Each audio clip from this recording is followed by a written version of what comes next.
Bon, eh bien bonjour à toutes et à tous et bienvenue du coup dans cette nouvelle vidéo. Voilà, alors sachez que c'est une vidéo qui n'est absolument pas prévue dans le sens où généralement voilà, quand je fais ce genre de vidéo, dernier achat, dernier cadeau également qu'on peut retrouver, c'est vrai que bon, c'était souvent en période de Noël et de mon anniversaire parce qu'il y avait des choses à montrer.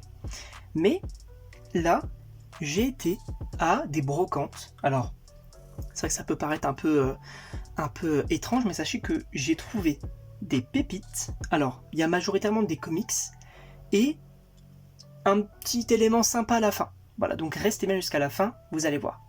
Déjà, alors, je pense que vous voyez du coup, on a là une petite lampe Harry Potter qui est juste ici, que je me suis également acheté. Voilà, je la trouve assez sympa, assez cool, avec du coup les 4 maisons. Donc, elle va m'accompagner dans cette vidéo. Et donc on va véritablement donc commencer notamment avec un DVD que je me suis acheté, qui est donc celui de The Batman.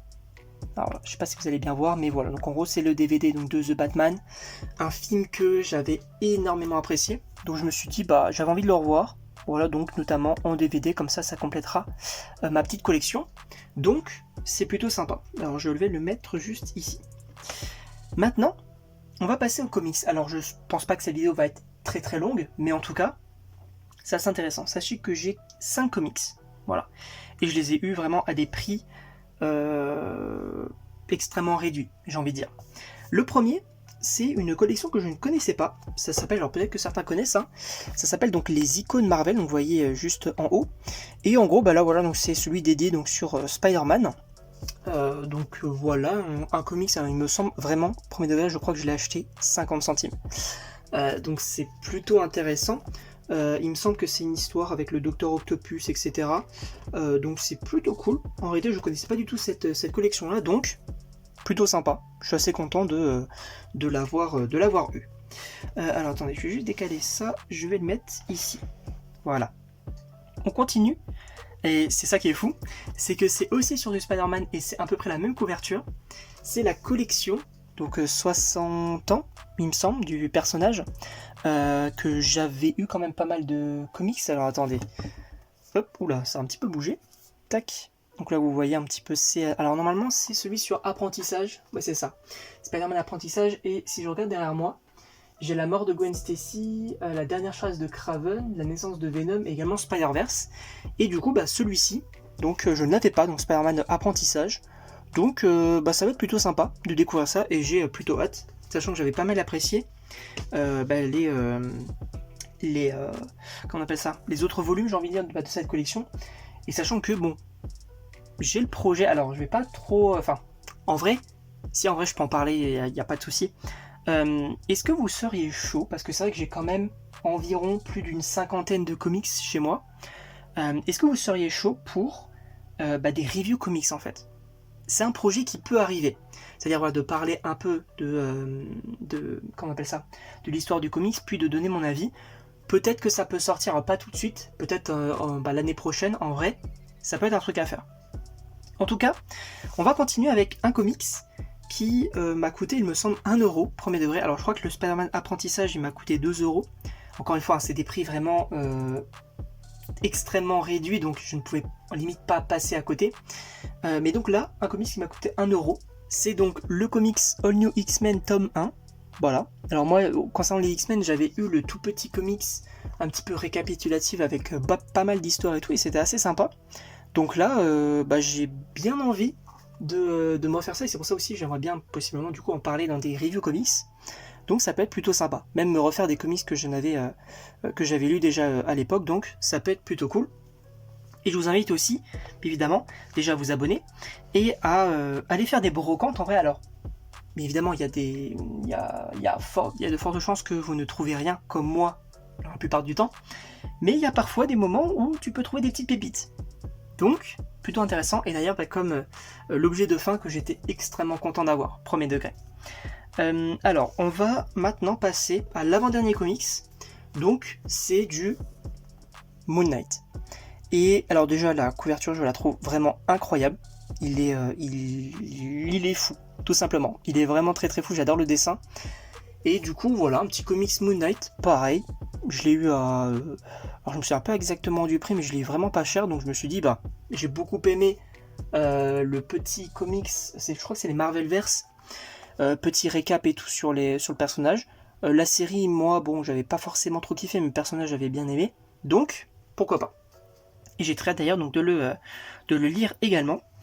Et là les gars, on va passer du coup à un comics Marvel Deluxe. Alors je ne m'y connais encore une fois pas du tout en comics, mais du coup c'est un comics que quand je l'ai vu, je me suis dit frérot, pas mal. Et je crois qu'il m'a coûté 8€, mais il est vraiment dans un super état et franchement c'est un comics que je voulais avoir. C'est tout simplement Avengers vs X-Men. Et il est très imposant. Regardez déjà la taille, il est incroyable. Donc Marvel Deluxe, ça se présente de cette manière-là. Alors je sais pas si vous allez très très bien voir. En tout cas, j'ai extrêmement hâte de le lire, de le découvrir et tout. Et pareil, je pense que l'année prochaine, ce sera un comics à évoquer. Sachant que bon, bien évidemment, pour parler un petit peu du projet des reviews comics, je pense que oui, l'objectif sera de commencer par des histoires un petit peu solo sur des personnages, mais par la suite on va alterner entre limite crossover et histoire sur des personnages et tout. En vrai ça peut être plutôt intéressant. Et enfin, on va terminer avec la pépite. Mais d'abord je voulais poser un petit peu donc, de contexte, parce que moi je pense que vous le savez, pour ceux qui suivent un petit peu la chaîne, j'adore les Funko Pop. Ce sont des figurines que je trouve incroyables, j'adore les collectionner. En vrai, c'est ma plus grosse collection. Je crois que j'en ai environ une cinquantaine, ou en tout cas j'en aurai une cinquantaine d'ici août, puisque oui, une autre vidéo de ce format-là arrivera en août. Et sachez que voilà, j'adore les Funko Pop et tout, mais par contre j'aime bien acheter donc neuf, mais aussi à des particuliers, parce que c'est vrai que je peux trouver notamment des pépites. Je pense notamment à des Funko Pop exclusifs comme Captain America contre Iron Man dans Civil War, ou encore Punisher que j'avais acheté cette année, que je trouve incroyable et que j'étais tellement content d'avoir. Et là donc j'ai été dans une brocante, voilà, c'était assez sympa et tout. Et il y avait un stand avec des Funko Pop, plutôt on va dire une sorte de valise, si je dis pas de bêtises, avec des Funko Pop. Il y avait quasiment que du Fortnite. Mais je me suis dit bon moi, autant regarder. Je soulève un petit peu finalement les Funko Pop et tout, je regarde au fond, et voilà pas que je tombe sur ceci. La Funko Pop du Prowler de Spider-Man Into the Spider-Verse. Et elle est incroyable. Elle est incroyable, alors quand je l'ai vue, bien évidemment j'ai regardé l'état, elle est vraiment quasi neuve, hein. Il n'y a vraiment aucun truc, enfin il n'y a rien à dire tout simplement. J'étais tellement content. Et en plus j'étais très content de connaître le prix, parce que sachez que cette Funko Pop là m'a coûté 4€. Alors bien évidemment, je me suis dit bon c'est quand même assez bizarre, donc j'ai bien examiné tout, elle est neuve de chez neuve, et franchement je suis trop content. Je suis vraiment trop content. Donc petit achat sympa, et elle va compléter la collection de manière très... elle va compléter la collection tout simplement, et sachant qu'en vrai j'aimerais trop du coup en avoir des autres. Donc là vous voyez les autres Funko Pop de Into the Spider-Verse, et j'aimerais aussi en avoir de Across, ça aussi, des films d'animation que je trouve tout simplement exceptionnels. En tout cas, je ne sais pas ce que vous en pensez, n'hésitez pas à me dire un peu dans les commentaires si vous avez aimé ou non cette vidéo. N'hésitez pas également à vous abonner, si vous aimeriez avoir les reviews comics, que je puisse un petit peu en parler, évoquer ça. Et donc écoutez, on se retrouve donc pour une prochaine vidéo.